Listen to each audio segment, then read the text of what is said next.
जरा सोचिए, हिमालय से अचानक पानी, बर्फ, चट्टाने और मलबे का सैलाब नीचे आता है और सिर्फ 30 मिनट में नदी का जल स्तर 9 मीटर बढ़ जाता है। इंसानों को संभलने का मौका नहीं मिलता।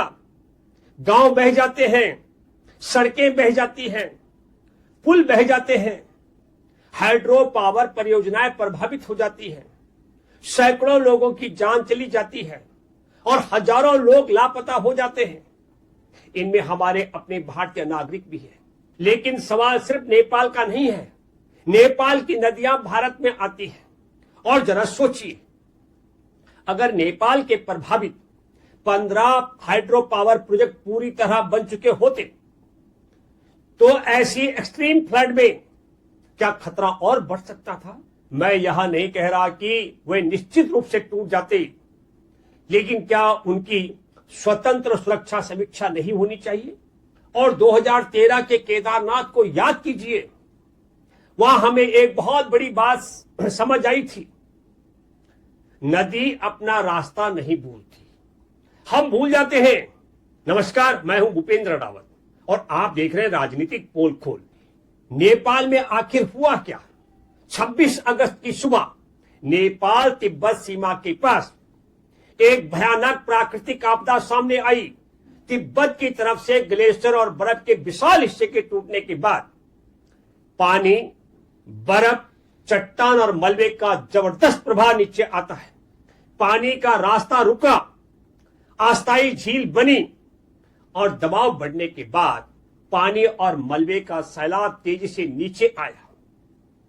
यही फ्लैश फ्लड देखते ही देखते विनाशकारी बन गई और उपलब्ध रिपोर्ट के मुताबिक करीब 30 मिनट में नदी का जल स्तर 9 मीटर तक बढ़ गया। इस तबाही को सिर्फ आंकड़ों से समझना मुश्किल है। रवीश कुमार ने नेपाल के हिमालय टीवी की एक हवाई रिपोर्ट का जिक्र किया है। इस रिपोर्ट में रसवा गढ़ी से देवी घाट तक करीब 105 किलोमीटर के इलाके को हेलीकॉप्टर से देखा गया और वहां जो दृश्य दिखाई दिए वह इस त्रासदी की भयावहता बताते हैं। कई जगह सड़कें गायब हैं, बाजार और इमारतें मलबे में तब्दील हैं, गाड़ियां और बसें गाद में धसी दिखाई देती हैं। टिमुरे जैसे इलाके में पूरी बस्ती उजड़ जाने के दृश्य सामने आए। कहीं मकानों की छत तक गाद पहुंच गई है, कहीं पहाड़ का बड़ा हिस्सा टूटकर नीचे आ गया। यानी यह केवल पानी नहीं था, यह पानी, बर्फ, चट्टान, मलबे का संयुक्त प्रहार था और इसलिए वास्तविक नुकसान का पूरा आकलन करने में समय लगेगा। इस त्रासदी में भारतीय नागरिकों को लेकर भी गंभीर चिंता है। उपलब्ध ताजा जानकारी के अनुसार 288 भारतीयों के संपर्क से बाहर होने की बात सामने आई है। इनमें तीर्थयात्री, पर्यटक और दूसरे लोग शामिल हैं। कैलाश मानसरोवर यात्रा पर गए भारतीय यात्रियों को लेकर के भी चिंता बनी हुई है। कुछ भारतीय यात्री तिब्बत की तरफ भी फंसे हुए हैं। अब उनकी समस्या केवल जान बचाने की नहीं, सवाल है वे वापस कैसे आएंगे, भोजन और दवाई कैसे मिलेगी, संचार कैसे होगा और सुरक्षित भारत कैसे लौटेंगे। इसलिए भारत सरकार को चीन के साथ हर स्तर पर बात करके इन भारतीय नागरिकों की सुरक्षित वापसी सुनिश्चित करनी चाहिए। सबसे महत्वपूर्ण सवाल, ग्लेशियर तिब्बत की तरफ टूटा, तबाही नेपाल की तरफ आई, तो सवाल है चीन को इसकी जानकारी कब मिली और नेपाल को चेतावनी कब दी गई? मैं यह दावा नहीं कर रहा कि चीन ने जानबूझकर सूचना छिपाई, लेकिन इसकी जांच जरूर होनी चाहिए। क्या चीन को समय रहते जानकारी नहीं मिली या जानकारी मिलने के बाद नेपाल को समय पर सूचना नहीं दी गई? क्योंकि सड़कें शायद नहीं बचती, पुल शायद नहीं बचते, मकान और गांव शायद नहीं बचते, गाड़ियां नहीं बचती, लेकिन लोगों को बचाया जा सकता था। समय रहते चेतावनी मिलती तो बहुत से लोगों को सुरक्षित स्थानों पर पहुंचाया जा सकता था। अब बात करते हैं नेपाल में हाइड्रो पावर प्रोजेक्ट की। इस बाढ़ में करीब 15 हाइड्रो पावर प्रोजेक्ट प्रभावित हुए हैं और जरा कल्पना कीजिए, अगर ये सभी परियोजनाएं पूरी तरह बन चुकी होती तो ऐसी एक्सट्रीम फ्लड आती तो क्या खतरा और बढ़ सकता था? मैं फिर साफ कर दूं, यह कहना सही नहीं होगा कि ये परियोजनाएं निश्चित रूप से टूट जाती। लेकिन इतनी बड़ी आपदा में अगर कई परियोजनाएं एक साथ प्रभावित होती तो क्या नीचे की तरफ जाने वाला पानी और मलबा और खतरनाक हो सकता था? इस सवाल का जवाब स्वतंत्र वैज्ञानिक समीक्षा से मिलना चाहिए। यहां एक बात बिल्कुल स्पष्ट कर दूं, यह प्रोजेक्ट नेपाल के हैं, भारत के नहीं। लेकिन भारत इससे पूरी तरह अलग नहीं है। नेपाल और भारत के बीच बिजली का व्यापार होता है। नेपाल की बिजली उत्पादन क्षमता प्रभावित होने पर उसे भारत से बिजली की जरूरत बढ़ सकती है। नेपाल के हाइड्रो पावर क्षेत्र में भारतीय कंपनियों की भागीदारी और निवेश भी है।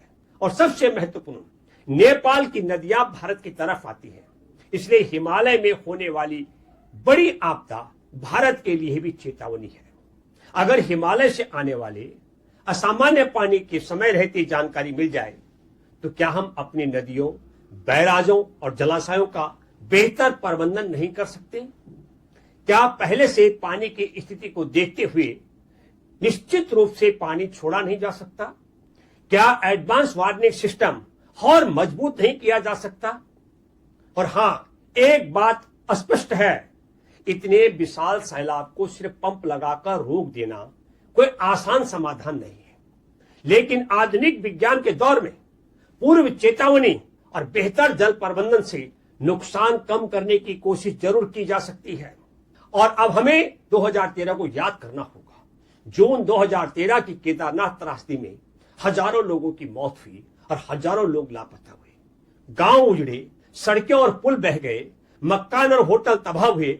लेकिन इस त्रासदी से हमें एक बहुत बड़ा सबक भी मिला। 2013 की केदारनाथ आपदा के बाद नई दिल्ली के गांधी शांति प्रतिष्ठान में एक कार्यक्रम का आयोजन किया गया था उस आपदा को लेकर। उस कार्यक्रम में प्रख्यात भूवैज्ञानिक डॉक्टर के.एस. बल्दिया ने केदारनाथ की आपदा और हिमालय की भौगोलिक परिस्थितियों पर वैज्ञानिक दृष्टि से अपनी बात रखी थी। उनकी बात ने मुझे बहुत प्रभावित किया। बात का सार यह था कि प्रकृति के पुराने जल मार्गों को हम अपनी सुविधा के लिए खत्म नहीं कर सकते। पानी का रास्ता बरसों तक सूखा दिखाई दे सकता है, लेकिन इसका मतलब यह नहीं कि पानी उस रास्ते को हमेशा के लिए भूल गया है। और यहीं से एक बात निकलती है, नदी अपना रास्ता नहीं भूलती, हम भूल जाते हैं। केदारनाथ मंदिर को लेकर लोगों की अपनी आस्था है। बहुत से लोग मानते हैं कि 2013 की आपदा में भगवान शिव ने मंदिर को बचाया। मैं उस आस्था का सम्मान करता हूं, लेकिन किसी आपदा को वैज्ञानिक नजरिए से समझना भी जरूरी है। मंदिर की स्थिति, आसपास की भू आकृति और पीछे आया बड़ा पत्थर, इन सब ने पानी और मलबे के प्रवाह की दिशा को प्रभावित किया। इसलिए एक वैज्ञानिक सवाल पूछना जरूरी है, हमने ऐसी जगहों पर निर्माण क्यों किया जहां प्राकृतिक खतरा पहले से मौजूद था? आस्था अपनी जगह है, विज्ञान अपनी जगह है, लेकिन दोनों के बीच एक बात हमें जरूर समझनी चाहिए, पानी अपना रास्ता तलाशता है। पानी 100 साल बाद आए, 200 साल बाद आए, 500 साल बाद आए या 1000 साल बाद आए, वह अपना रास्ता तलाश सकता है। ये डॉक्टर बल्दिया का बहुत बड़ा शोध है। हम नदी के पुराने रास्ते पर मकान बना सकते हैं, होटल बना सकते हैं, सड़क बना सकते हैं, लेकिन नदी से यह उम्मीद नहीं कर सकते कि वह अपना रास्ता हमेशा के लिए भूल जाएगी। इसलिए लोगों को भी तय करना होगा कि पानी की जमीन पर रहना है या पानी की जगह छोड़कर सुरक्षित रहना है। अगली बाढ़ कब आएगी इसका कोई भरोसा नहीं, अगला ग्लेशियर कब टूटेगा इसका कोई भरोसा नहीं, और हर बार समय रहते चेतावनी मिल जाएगी इसकी भी कोई गारंटी नहीं। इसलिए मैं यह नहीं कह रहा कि सारे बांध तोड़ दीजिए, मैं यह भी नहीं कह रहा कि हाइड्रो पावर बंद कर दीजिए। मैं कह रहा हूं हाइड्रो पावर जरूर बनाइए, लेकिन इंसानी जिंदगी की कीमत पर नहीं। हर नई परियोजना से पहले हिमालय की बदलती परिस्थितियों को समझिए, ग्लेशियर का खतरा देखिए, भूस्खलन का खतरा देखिए, भूकंप का खतरा देखिए और ऐसी एक्सट्रीम फ्लड का खतरा भी देखिए, क्योंकि सवाल सिर्फ एक परियोजना का नहीं है, सवाल पूरी नदी घाटी की सुरक्षा का है।